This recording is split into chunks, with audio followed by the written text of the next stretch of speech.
can a DIY approach deliver your music video on a tight budget? Or would a pro help you make the most of your investment? Well, we just released our 6th official music video, and we felt it was a good time to talk about what our latest experience with all of this was, and also talk about all the videographers, directors, and editors that we've worked with in the past to help you shape your opinion about how to invest in your next music video. We're going to get into some of the budgets that we've worked with and some of the approaches we've taken in the recent past, and at the end we'll let you be the judge. And just to be clear, every project that we discuss in this video has been a 100% out-of-pocket expense.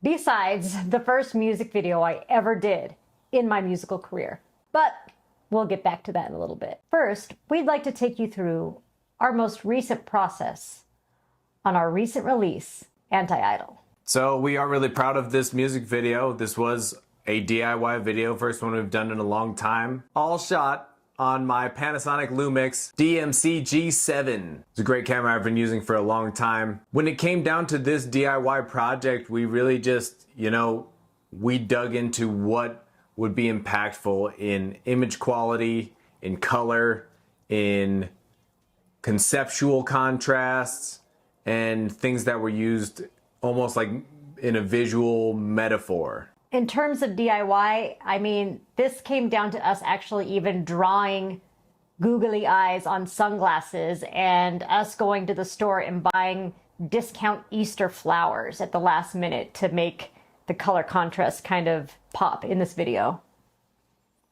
What's cool with this is that as things were going along, we were trying to figure out how we were going to relay that sort of the humanity versus the ongoing technocratic takeover thing, as we do in our themes a lot of the times. And when we were talking about costumes, we went with more of the flesh versus AI kind of look. And I feel like that was a nice way to use the rawness to our favor and develop that contrast in a very simple way that didn't involve all these extra theatrics and all these extra expenses too.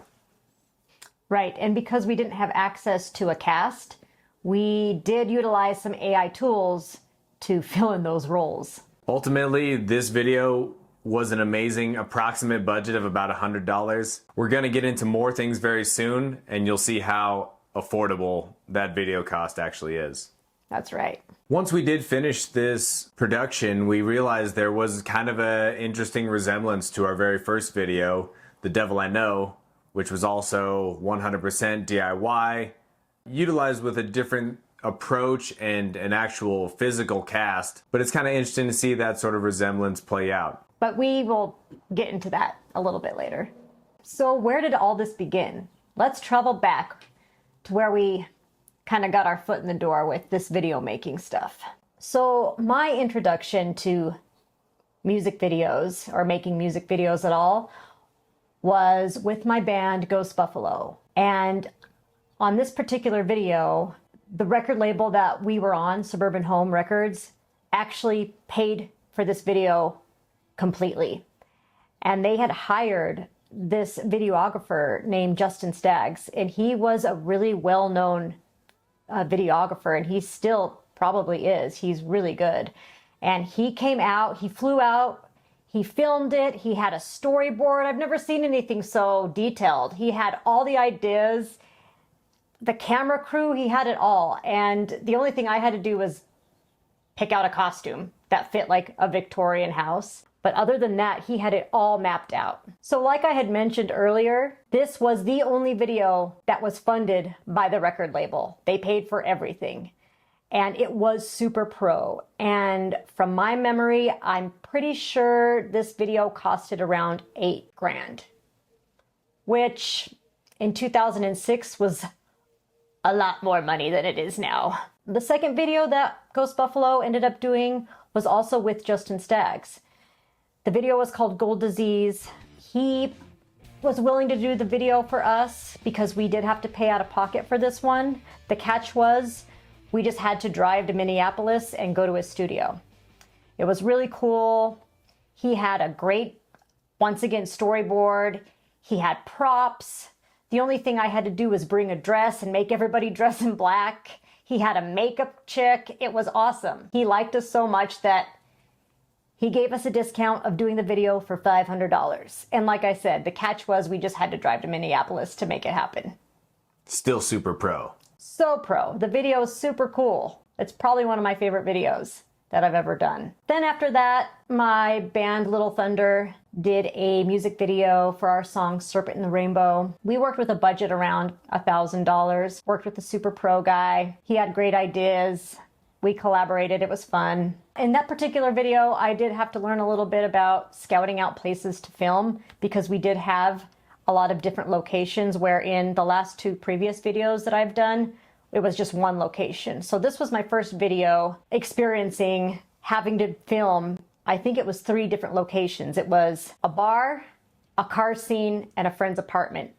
So that was a lot more work than just going to one place and shooting. That was shot in 2014. Then the next experience I had was filming PrettyMouth, my band PrettyMouth, our video Blood Don't Lie.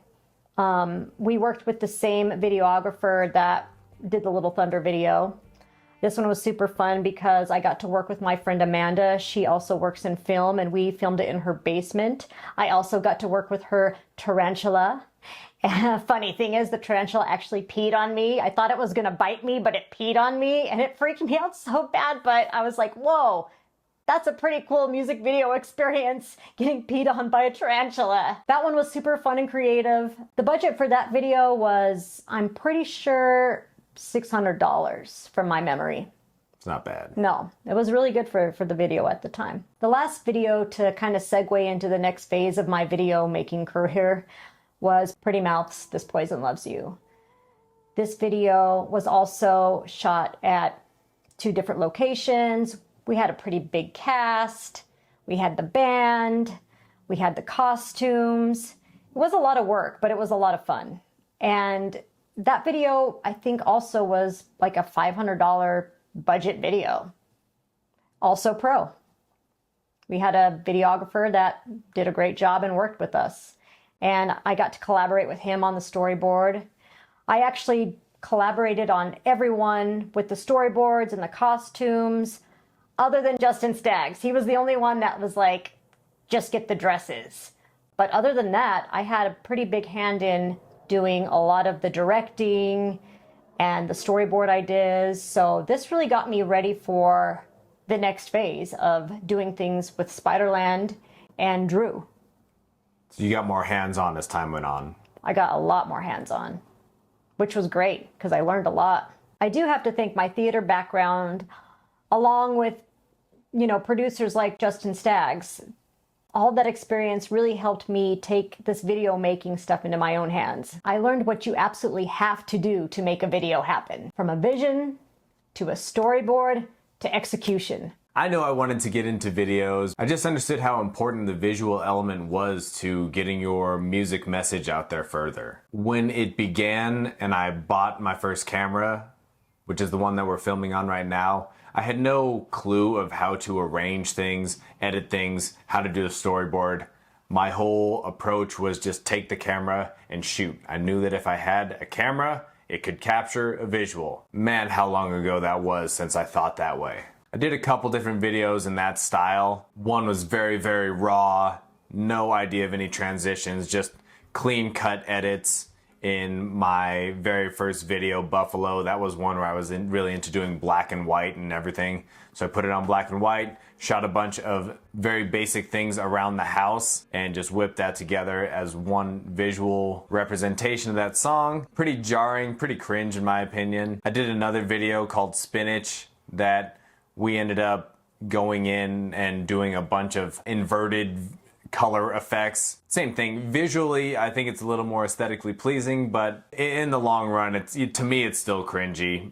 It's still up. It still works. I think if you have a certain amount of mushrooms in you, it's still entertaining enough because the colors are so vibrant. It is a fun and funny song, though. Ultimately, all of this was disorganized shoots, though, and lacked a lot of direction. When Marie came into the picture, I learned a lot, and she started bringing a lot of direction to these shoots. Like we talked about earlier, when we started doing The Devil I Know, that was our sort of first DIY project together. Marie brought that organization that I was lacking and knew how to put together that visual representation. She did the storyboarding. Some of it was pretty loose B-roll of a bunch of friends just being lunatics at a theme park, but there was parts of it that she orchestrated very well. Yeah, this shoot was actually really hard. We scouted. We had to find different places once again. The main character, the devil, my friend Danielle, very theatrical, very, very creative with costumes. I mean, we put together the costumes, the masks. It was really fun, but it was a lot of work. But that video, I think it still really holds up because it is just so weird and interesting and fun and kind of creepy. This is similar to the costume party video that we did as well. There was a little low, no budget, relying on friends, relying on costumes and masks. With Costume Party, we ended up going to Mexico to shoot during Dia de los Muertos. And once again, the same philosophy was there, which I don't agree with now, which is just go shoot a bunch of random stuff and then compile it later, which is a very tedious and painful way to edit a video together. There's similarities of Costume Party and Devil I Know in that sense that is all behind the scenes and will never be seen by anybody else. But one thing that we did run into on the editing side as well with Costume Party is that I knew that my camera could shoot in 4K. I didn't know what that even meant at the time, but I do now, because shooting a ton of footage in 4K ultimately needed a software and processor that could handle organizing all of that content. So we shot that video in 2017 in Mexico. We didn't even compile the whole thing together until 2020, just because we didn't have the processing power to put the whole video together. We basically had to buy a brand new computer to edit that video because the computer we had could not handle it. That's learning lessons the hard way. Yeah, total nightmare. And editing, learning how to edit was really hard for both of these. There's a lot of learning curves, and we were watching a lot of tutorials. No one taught us how to do it. We just went in. So it was a lot of work. It was hours and hours and hours of editing. Once again, I gotta thank Marie's excellent storyboard eye, because I was still shooting in the dark at this point in time. Well, you're welcome. But now let's talk about some pro experiences. This is much funner and where things get good. An old acquaintance of mine, Italo Ganni, had reached out to me about wanting to put some of my older music on a video series he was doing. And of course I was like, yeah, go for it, use it, you know? And he was like, thank you so much. I'll do a free video for Spyderland. I'll do an animated one. I was like, what, really? I was like, all right. So we gave him like a list of the songs that we might want to have him do, and he picked Bop It. So in 2022, we released Bop It, and the budget was free because he made it for us. Things that are difficult when you do have people working on at a pro bono basis, though, is you're not really sure when the video is going to come around, what the quality is going to be when it gets there. It's all great helping each other out, but there are some things with just deadline worthy that can get a little bit difficult. But this didn't really stop us. We collaborated again with him on Pluto the Destroyer.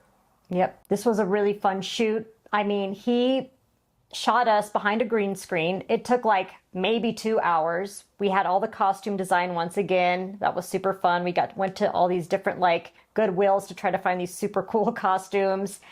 And he illustrated the whole thing. I mean, this must have taken him forever. Yeah, this is a one-day shoot that he probably put about 100+ hours into doing hand animation and line work. Ultimately, this ended up, being I think a 3 or 4 month long project that we ended up striking even at around a $2,000 budget for the entirety of this video.